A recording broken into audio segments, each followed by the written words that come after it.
आज हम बात करेंगे एक ऐसी कहानी की जो साहस, बलिदान और संकल्प की स्याही से लिखी गई है। चलिए सीधे चलते हैं गलवान घाटी और समझते हैं उस रात की कहानी को जिसने भारत चीन संबंधों के इतिहास पर एक गहरी छाप छोड़ी है। जरा सोचिए, एक अंधेरी काली रात, लद्दाख की ऊंची ऊंची चोटियों के बीच, जहां बर्फीली हवा की सरसराहट के अलावा और कोई आवाज नहीं, एक ऐसा सन्नाटा जो कानों को सुनकर दे। और ठंड इतनी कि हड्डियां तक जम जाएं, -15 डिग्री सेल्सियस।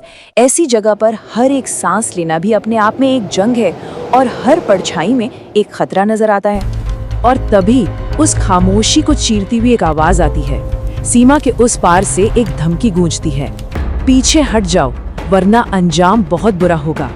लेकिन सामने वो लोग खड़े थे जिनके शब्दकोश में पीछे हटना शब्द था ही नहीं। वो थे भारत के सैनिक, अपनी ही जमीन पर डटे हुए। तो ये जगह है लद्दाख की गलवान घाटी, एक ऐसी जगह जहां पहाड़ इंसानों से ज्यादा मजबूत लगते हैं और जिनकी खामोशी में न जाने कितने कहानियां दफन है। लेकिन 15 जून 2020 की रात ये घाटी खामोश नहीं थी। उस रात यहाँ इतिहास लिखा जा रहा था, खून से, हिम्मत से और उन सैनिकों की शहादत से जो अपनी जमीन के लिए आखिरी सांस तक लड़े। तो सवाल ये उठता है कि आखिर हालात यहाँ तक पहुँचे कैसे? ऐसा क्या हुआ कि दशकों की शांति अचानक एक हिंसक झड़प में बदल गई? देखिए, इसकी वजह उन समझौतों में छिपी थी जो सालों से शांति बनाए हुए थे। एक सीधा सा नियम था, बॉर्डर पर कोई हथियार इस्तेमाल नहीं होगा। पर असल में क्या हो रहा था? हकीकत ये थी कि चीन धीरे धीरे घुसपैठ कर रहा था, भारतीय जमीन पर नई नई पोस्ट बना रहा था। भारत ने बार बार बातचीत से मामला सुलझाने की कोशिश की, लेकिन हर बार जवाब क्या मिला? और ज्यादा घुसपैठ। ये समझौतों का साफ साफ उल्लंघन था।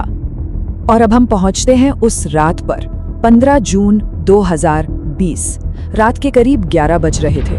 वो वक्त जब सब कुछ बदल गया।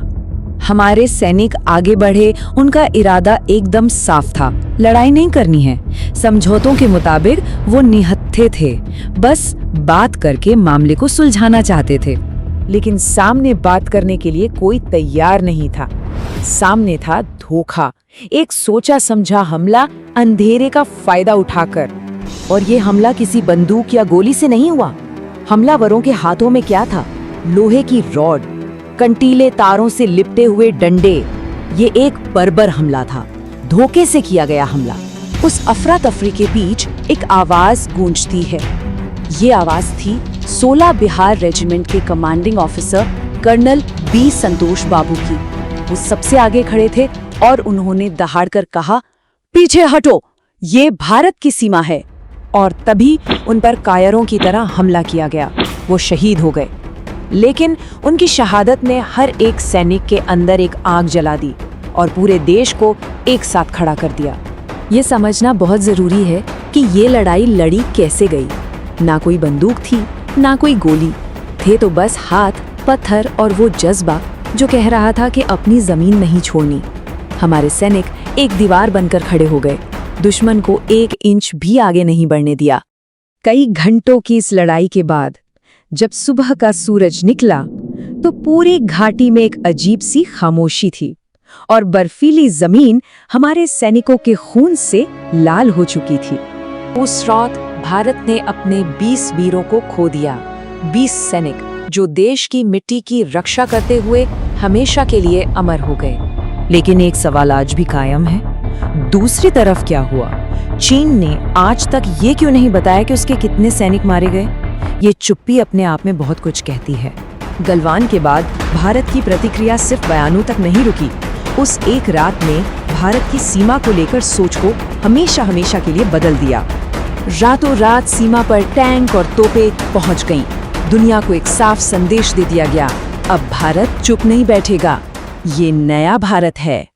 और उन 20 वीरों की शहादत आज भी यही कहती है, हम गिरे हैं लेकिन झुके नहीं, हम मरे हैं लेकिन हारे नहीं। ये सिर्फ शब्द नहीं है, ये भारतीय सेना के जज्बे का सबूत है। कहते हैं आज भी गलवान की उन सर्द हवाओं में वो 20 आवाजें गूंजती हैं, अपनी बहादुरी की, अपने बलिदान की कहानी सुनाती हैं। तो अब गलवान सिर्फ एक घाटी नहीं है, ये भारत की वो रेखा बन चुकी है जिसे लांघने की क्या कीमत चुकानी पड़ती है, ये बात इतिहास हमेशा याद रखेगा। Please subscribe to my YouTube channel, Raw V Tales.